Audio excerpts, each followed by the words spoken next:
Kali ini, kita akan membahas sejarah PAUD di Indonesia. Pendidikan anak usia dini merupakan pondasi utama dari seluruh proses pendidikan manusia. Disinilah karakter, kecerdasan, kebiasaan belajar, dan kemampuan sosial anak dibentuk. Namun, perjalanan PAUD untuk sampai pada bentuk saat ini tidaklah singkat. Jadi, mari kita telusuri bersama sejarah PAUD di Indonesia dari masa kolonial hingga masa saat ini. Kehadiran PAUD di Indonesia sesungguhnya dimulai sejak sebelum kemerdekaan. Pada masa ini setidaknya dapat ditelusuri melalui dua periode, yaitu pada masa pergerakan nasional pada penjajahan Belanda 1908 sampai 1941 dan masa penjajahan Jepang 1942 sampai 1945. Namun demikian, keberadaan PAUD di Indonesia tidak terlepas dari perkembangan PAUD di dunia internasional. Pada tahun 1840, Friedrich Wilhelm August Froebel mendirikan kindergarten di kota Blankenburg, Jerman, yang merupakan pelopor pendidikan anak usia dini di dunia. Kinder berarti anak dan Garten berarti taman. Menurut Froebel, anak usia dini diibaratkan seperti tunas, tumbuh-tumbuhan masih memerlukan pemeliharaan dan perhatian sepenuhnya dari si juru tanam. Konsep kindergarten dengan cepat menyebar ke seluruh penjuru dunia. PAUD versi lain pun muncul.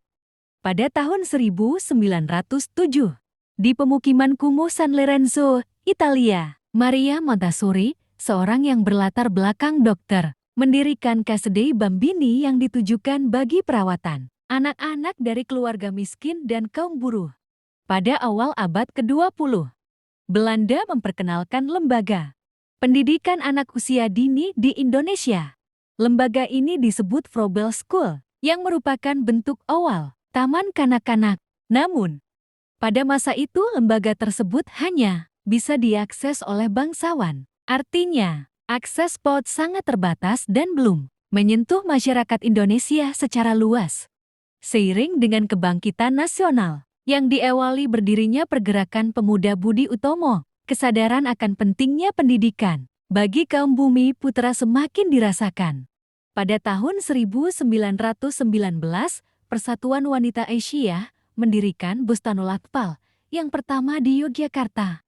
Kemudian, pada tahun 1922, Ki Hajar Dewantoro sepulang diasingkan dari Belanda selama 2 tahun, 1913 sampai 1915, mendirikan Taman Ler atau Taman Anak atau Kindertuin, yang akhirnya berkembang menjadi Taman Indria. Pada masa penjajahan Jepang, lembaga pendidikan sejenis PAUD terus berlanjut tetapi semakin menurun. Pemerintah Jepang tidak mengawasi secara resmi penyelenggaraan pendidikan setingkat PAUD, tetapi memenuhi kegiatan kelasnya dengan nyanyian-nyanyian Jepang. Periode berikutnya adalah periode setelah kemerdekaan. Pada tahun 1950, melalui Undang-Undang Nomor 4 Tahun 1950 tentang Dasar-Dasar Pendidikan dan Pengajaran di sekolah, keberadaan TK resmi diakui sebagai bagian dari sistem pendidikan nasional. Pada tahun itu pula, tepatnya tanggal 22 Mei tahun 1950 berdiri IJTK. Tahun 1951 sampai 1955, pemerintah berupaya mengembangkan kurikulum, menyediakan fasilitas, dan mengadakan supervisi ke TK-TK. Pada tahun 1957, berdiri GAU-PTKI Gabungan Organisasi Penyelenggara TK Indonesia yang melaksanakan kongres pertamanya pada tahun ke-1959. Pada awal tahun 1960-an, mulai didirikan TK yang berstatus negeri. Pada tahun 1968, pemerintah bekerja sama dengan UNICEF untuk menyediakan tutor bagi guru pendidikan anak usia dini dan melakukan perbaikan kurikulum. Kemudian, pada tahun 1998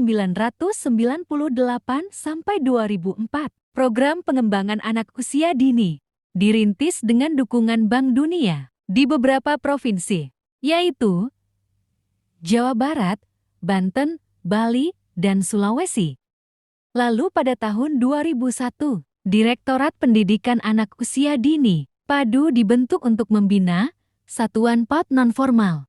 Pada tahun 2003 Undang-Undang Nomor 20 Tahun 2003 tentang Sistem Pendidikan Nasional mengatupkan PAUD sebagai jenjang pendidikan sebelum pendidikan dasar yang dapat diselenggarakan melalui jalur formal, non-formal, dan informal. Pada tahun 2004 sampai 2009, program PAUD menjadi salah satu program pokok dalam pembangunan pendidikan Indonesia melalui kebijakan Depdiknas. Kemudian terakhir pada tahun 2010 sampai sekarang, pembinaan PAUD formal dan non-formal digabung di bawah Direktorat Jenderal PAUD-NI melalui Peraturan Presiden Nomor 24 Tahun ke-2010.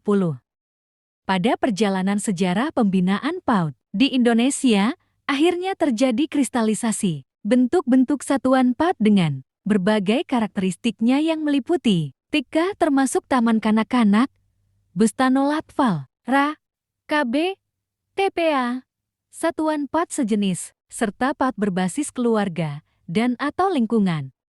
Itulah tadi sejarah panjang pendidikan anak usia dini di Indonesia.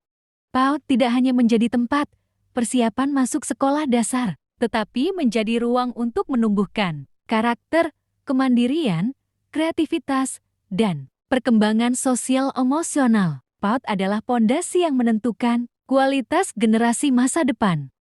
Dengan mendukung PAUD, berarti kita ikut menanam benih masa depan bangsa, membangun generasi yang cerdas, berakhlak, dan siap menghadapi perubahan zaman. Demikianlah pembahasan sejarah PAUD di Indonesia.